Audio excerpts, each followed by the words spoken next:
ወንበሬን ሰበር ካልኩኝ ቀና በርትቼ ተራመድኩ እንደገና ቃልህ ኃይሌ የሚያጸናኝ ማለት ላይ የተከልከኝ። ሐዋርያው ቅዱስ ጳውሎስ ለመንፈስ ልጁ በመንፈስ ለወለደው በትምህርት ለወለደው ለመንፈስ ልጁ ለሃይማኖት ልጁ ለወጣቱ የቤተ ክርስቲያን ተረካቢ የቤተ ክርስቲያን መሪ ለጢሞቴዎስ የላከለት መልእክት ነው።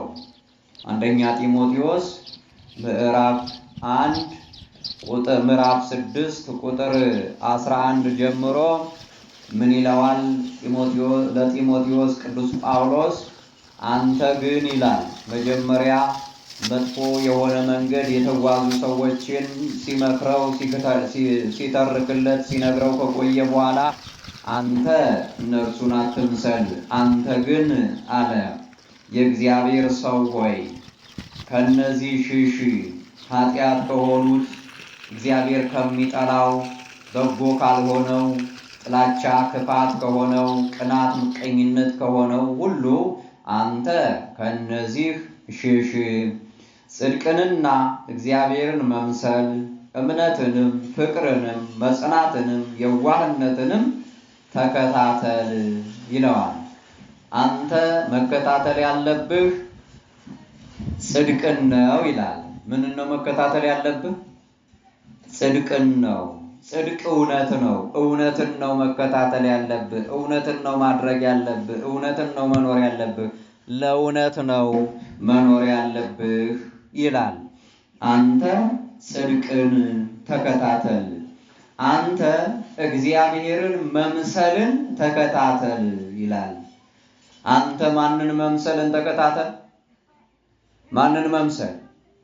እግዚአብሔርን መምሰል። እግዚአብሔርን መምሰልን ተከታተል።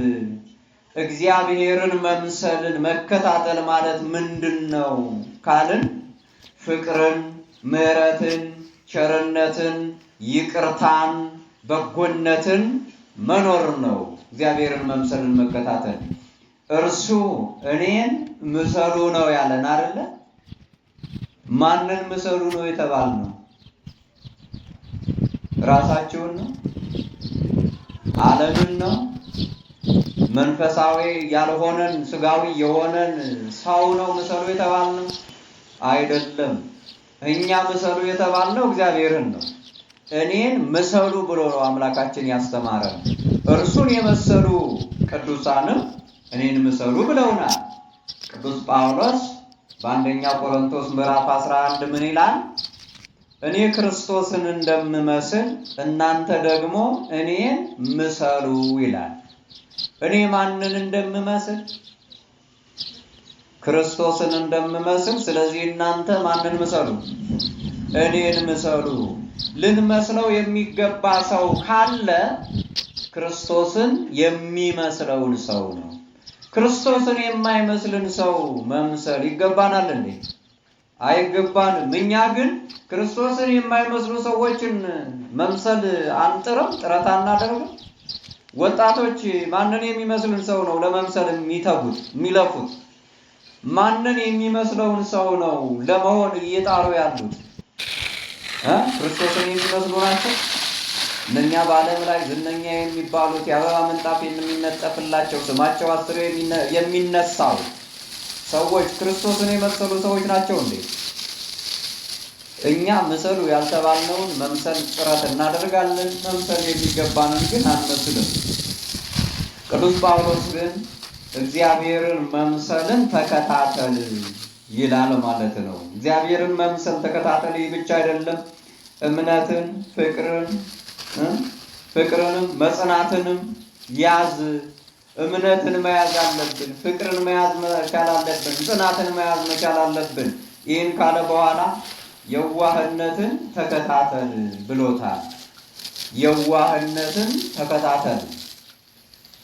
እኛ የምንከታተለው ብልጥነትን ነው አይደል? ጥሎ ማለፍን፣ አሸንፎ ማለፍን፣ ቀድሞ መገኘትን ነው እኛ የምንከታተለው። ዛሬ ሰዎች ሁሉ የሚመከሩት ብልጥ ሁን ተብለው ነው አይደል? በወላጆቻቸው በጓደኞቻቸው በየትኛውም ሰው ልጆች የሚመከሩ ሰዎች የሚመከሩት ለምንድን ነው ብልጥ የማትሆነው? አምታተህ አታለህ ለምን አርፈህ አትሄድም?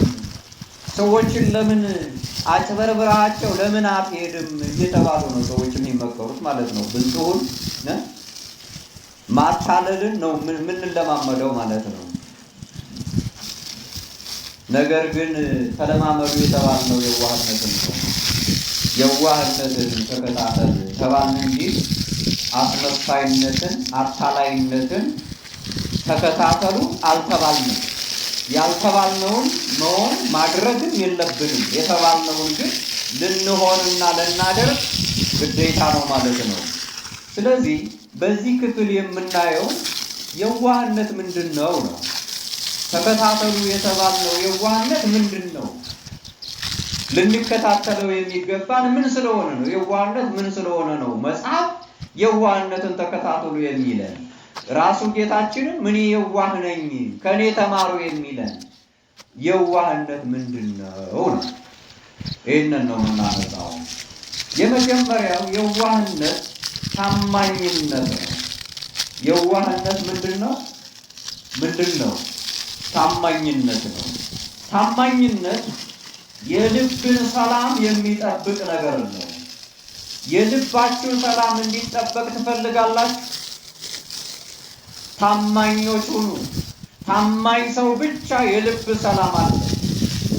በታማኝነቱ የማይቆም እምነቱን የሚሰብር ኪዳኑን የሚጥል የገባውን ቃል ኪዳን እንደምንም የማይቆጥር ሰው የመጀመሪያ የሚያጣው ጸጋ ምንድነው ካላችሁ የውስጥ ሰላሙን ነው የሚያጣው።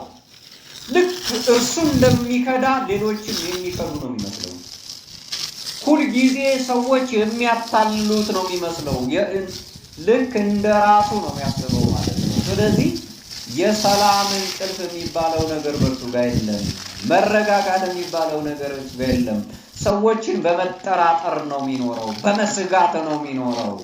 ታማኞች ግን ማንንም አይሰጉም። ታማኞች ግን ማንም አያሰጋቸው፣ ምንም አያሰጋቸው። በመተማመን መኖር ይችላሉ።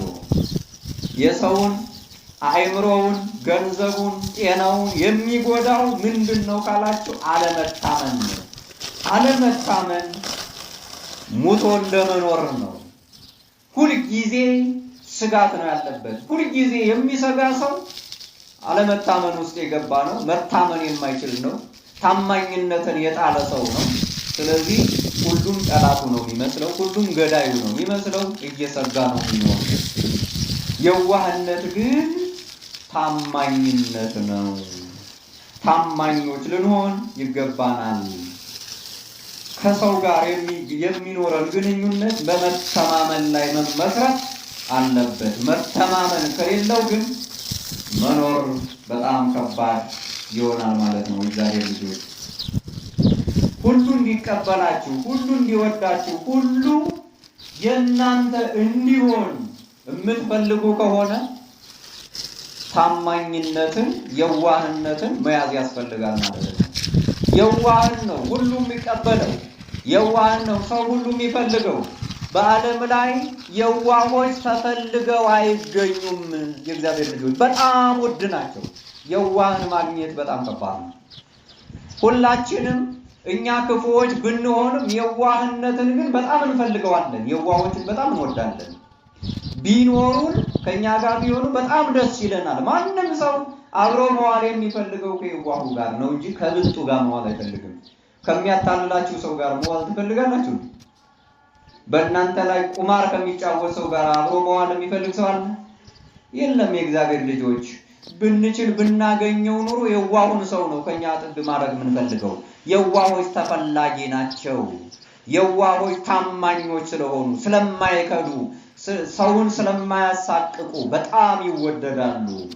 ለዚህ ነው ጌታችን መድኃኒታችን ኢየሱስ ክርስቶስ በአንቀጸ ብፁዓን ትምህርቱ እንዲህ ይላል።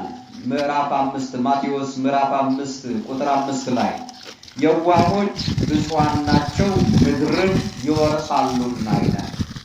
የዋሆች ብፁዓን ናቸው ምድርን ይወርሳሉና። ምንን ይወርሳሉ? ምድርን ይወርሳሉ። የእግዚአብሔር ልጆች የሰውን ልብ መውረስ ትፈልጋላችሁ? የሰውን ልብ መውረስ የሚችሉት እኮ የዋሆች ናቸው። ለየዋሆች ልቡን የማይከፍት ሰው እኮ የለም። የእግዚአብሔር ልጆች እኛ እኮ ክፉ ስለሆን አታላይ ስለሆን ነው ሰው ሁሉ ልቡን የሚዘጋብን፣ ሰው ሁሉ የማያምን፣ ሰው ሁሉ የማይቀበለን።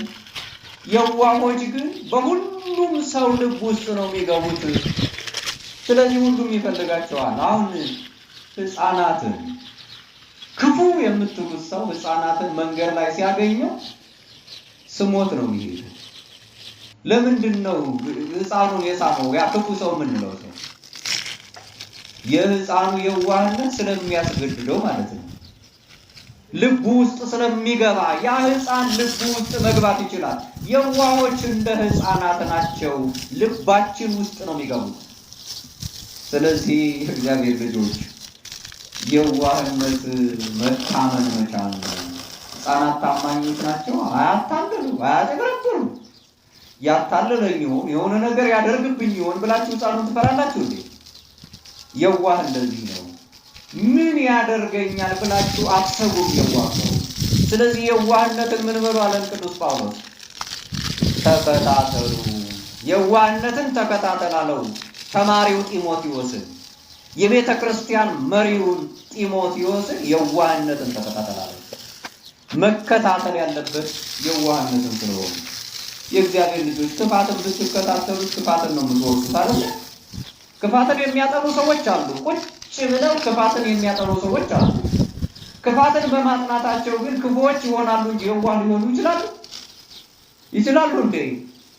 ሰዎች እንዲታረሙ ተብለው ወደ ወይኒ ወደ እስር ቤት ይወርዳሉ፣ ታርመው እንዲወጡ ማለት ነው። እና እዛ ውስጥ የሚገቡ አንዳንድ ታራሚዎች ምን ያደርጋሉ? ምን አድርገ ነው እዚህ የገባው? እንደዚህ አድርጌ ነው የገባሁት። አይ እንዲህ ብታደርግ እኮ አትያዝም ነበር፣ ማድረግ ያለብህ እንዲህ ነው፣ አንተ ዝም ብለህ ነው እየተባለ ምን ያጠራሉ እኛ ሰዎች። እንዴት አድርገው ሰዎችን አታለው፣ እንዴት አድርገው ሕግን አታለው ከሕግን ጥሰው መኖር እንዳለባቸው አጥንተው ይወጣሉ። የተሻሉ ሌቦች ሆነው ይወጣሉ ማለት ነው። እዛ ቦታ ላይ የዋህነትን የሚያስተምራቸው ስለሌለ ራሳቸው በራሳቸው ክፋትን ሲያጠኑ ቆይተው ስለሚወጡ ማለት ነው። ይህ ነው የእግዚአብሔር ልጆች እንዳንታረም የሚያደርገን። የምንከታተለው ክፋትን እንጂ የዋህነትን ስላልሆነ ነው። ክፋትን የሚከታተል ሰው ደግሞ በየትም መንገድ የዋህ ሊሆን አይችልም። ምክንያቱም የምንሆነው የምናጠናውን ነው፣ በልቦናችን የምናስገባውን ነው። ሰው ያስገባውን ያንኑ ነው የሚሆነው። የምናስገባውን በአእምሯችን የምናስበውንና የምናነበውን የምንሰማውን ነገር ነው። እርሱን አስገብተን ራሱን ነው የምንሆነው። ለዚህ ነው መጽሐፍ ሰው በልቡ እንዳሰበ እንዲሁ ነውና የሚለው። ሰው በምኑ እንዳሰበ በልቡ እንዳሰበ እንዲሁ ነው ይላል ጠቢቡ ሰሎሞን። ጌታችን መድኃኒታችን ኢየሱስ ክርስቶስም በማቴዎስ ወንጌል ምዕራፍ 12 ቁጥር 34 ላይ በልብ ሞልቶ ከተረፈው አፍ ይናገራል ይላል። በልብ ሞልቶ ከተረፈው ምን ይናገራል? አፍ ይናገራል። በልብ ሞልቶ የተረፈው ክፋት ከሆነ